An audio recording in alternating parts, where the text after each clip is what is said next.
Okay, ladies and gentlemen, it's time to wake up because even though we're at the end of the season, 11.0.7 is just around the corner, which means all of you meta chasers out there are going to be asking the question, who's the best heading into the new patch? Well, we got the answers: 3 melee, 3 range, 2 tanks, 2 healers, all to give you the best specs dominating the game right now. And with all these major changes coming in just a few weeks, you're going to want to be ready. But before we dive into it, a quick word from our sponsor. If you've ever been into historical ships and battles and always love watching movies on the subject, you'll be thrilled to know about a game version of these films. World of Warships is a free-to-play game where you can participate in epic naval battles against other players. You take control of over 600 historical warships and dominate the high seas, where you can choose your ship class and exchange fire with opponents in PvP combat. World of Warships has really great graphics, especially when, you crank it all the way up to like 4K and you put the noise-canceling headphones in. It really makes it such an immersive experience. It's insane. They,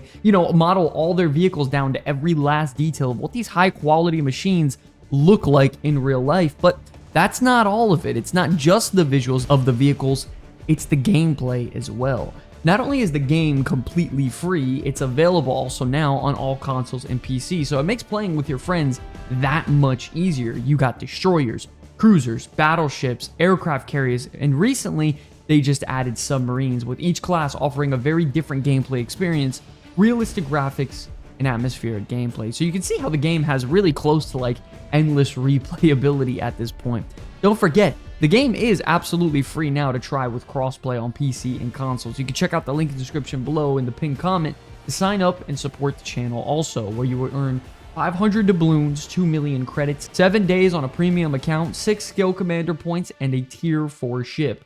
Click the link below and let's have some fun playing some army games like we used to, man, back in the day. Thanks to World of Warships for sponsoring today's video. Now, get back to the content.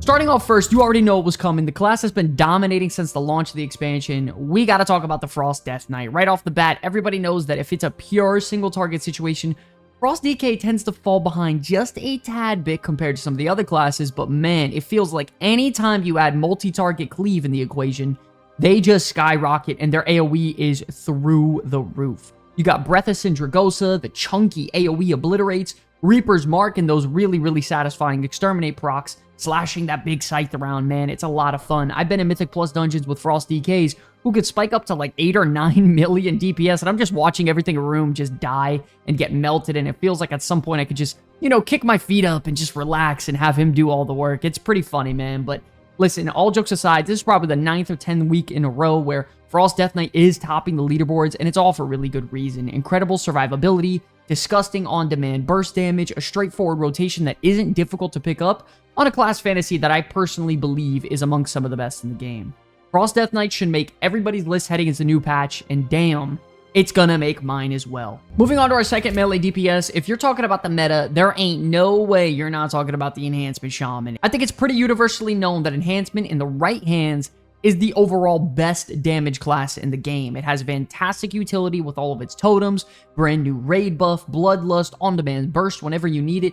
The class is just simply pumping on the meters right now compared to everybody else. What's even more shocking is that so many classes tend to get nerfed consistently, but for some reason, Enhancement is going under the radar, which really makes no sense to me as they're continuing to stay on top of the leaderboards. But 11.0.5 Enhancement's damage got a nice little rework to their Totemic Hero talent tree, which actually allows you to use it now and make it even playable. And hell, even thrive by using this hero talent tree, which I personally love. So not only do you have incredible flexibility with all your gameplay styles, but now you have 2 hero talent trees that are dominating and even meta at this point, so you can play whatever the hell you want and still be one of the best DPS classes in the game. I got a ton of flack for every time I say this, but personally, I don't love the fact that Enhancement Shaman has a sort of, set rotation and priority list when it comes to their abilities, rather than, like, in my opinion, it leads me to believe that the class has a tiny bit of a button bloat problem. I know. Don't hate me too much in the comments below, but it's just my personal opinion. I would have really loved that they pruned it down a little bit, similar to how they did with Retribution Paladin.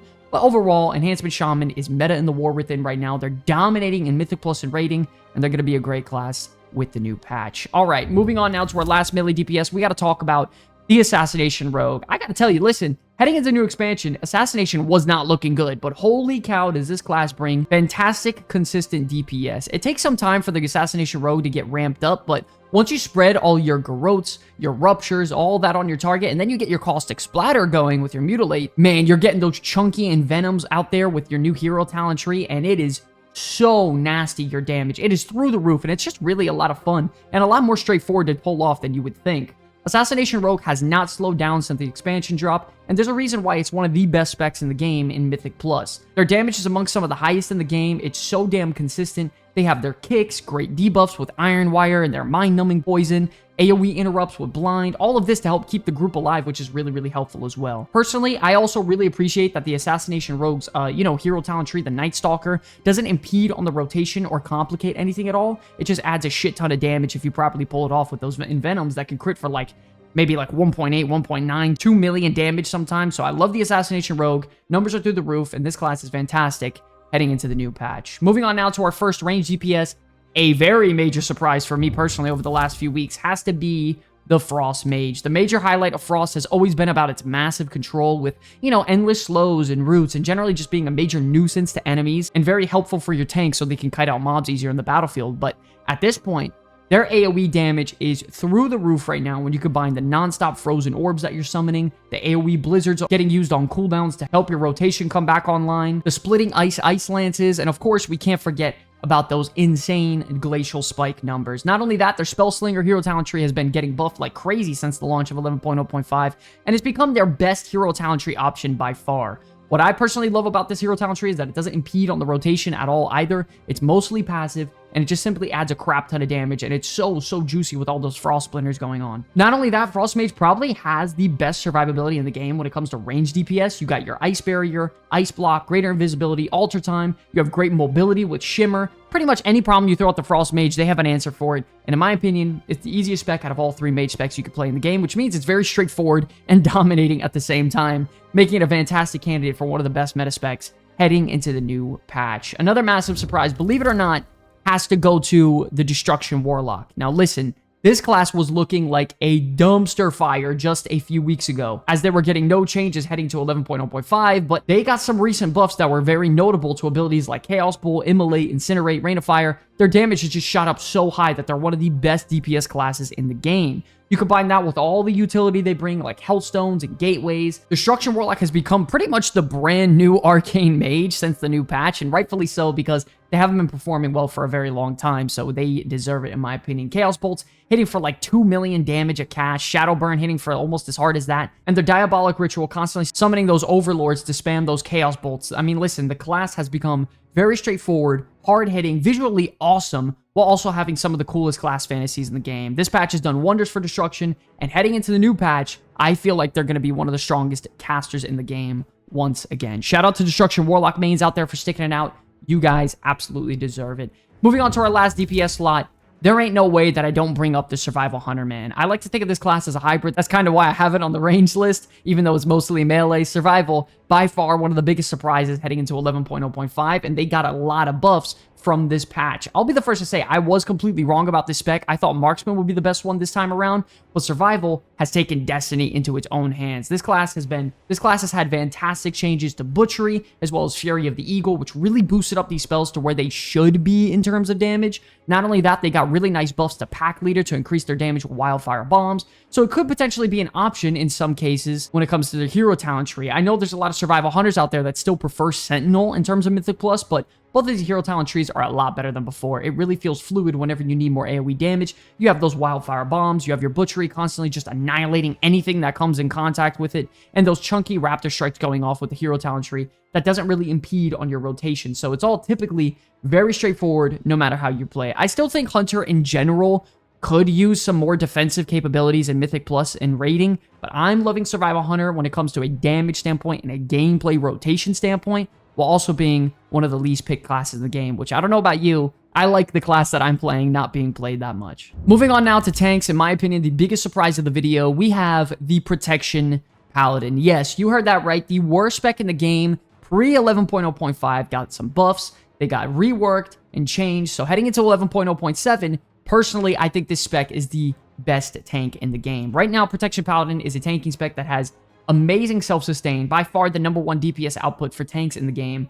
Fantastic utility with all their blessings, their bubbles, and, you know, all their off-healing potential. Incredible on-demand defensives if you properly time them, like your bubble, your Guardian of the Ancient Kings and stuff. So listen, I'm going to be honest, man. At this point, Protection Paladin, you name an issue with a group, this class has an answer for it, and they are so much fun right now. I typically never, ever play tanks, but man, playing my Prop Paladin over the last, like, month or so has been nothing but a blast. And I am so happy I started gearing it up just a couple months ago. There are some polls in Mythic Plus where I'm dealing 3 to 4 million DPS, and I'm out here damaging, like, more than some of our damage dealers in the group, and it's so satisfying to be able to do something like that as a tank. I'm in love with Prop Pally right now. If you have any interest in tanking, can absolutely be an option for you. Moving on to a close second in all forms of content overall, we got to talk about the Prop Warrior. Not only is their damage some of the highest in the game when it comes to tank DPS, you have some of the smoothest intake of damage overall in dungeons and even raid as well. They have decent mobility with intervene, charge, heroic leap, and all that stuff, but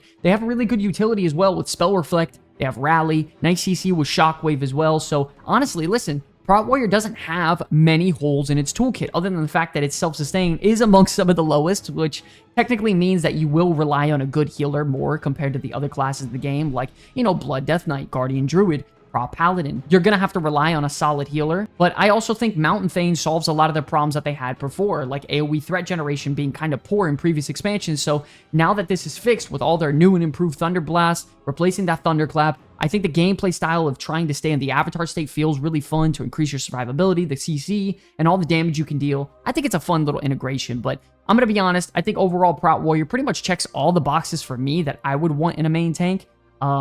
If it's not a Prop Paladin for me, I'm going to go ahead and take a Prop Warrior, and I think you'd be happy with the same exact result as well. Moving on to the healers now, a clear-cut winner dominating the game.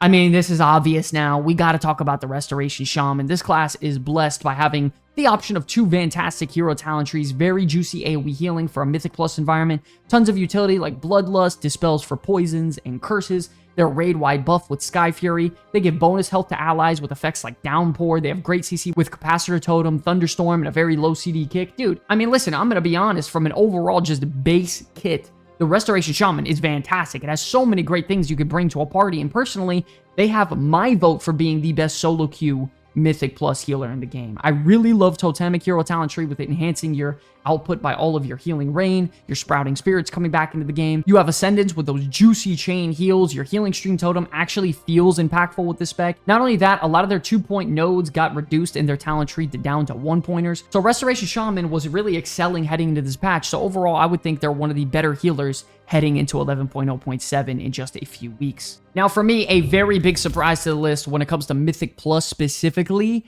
it actually has to be the Discipline Priest. This spec may not be the best in terms of rating at all, but man, when it comes to Mythic Plus, this class shines. It has amazing burst healing to counter sort of, you know, heavy group-wide damage. They also heal by dealing damage, so in a Mythic Plus environment where you need that extra push, that little bit of extra DPS, they bring that. They bring passive damage contribution to the group. For their tanks, they have excellent single target absorb shields that contribute to, you know, their tank and priority target healing to be really strong to make sure nobody dies. And listen, if everybody's performing their job right in a Mythic Plus, Discipline Priest is pretty much perfect. They have great utility with Power Ward Barrier and Pain Suppression. Not only that, in my opinion, I think they have the most fun gameplay style out of all the other healers.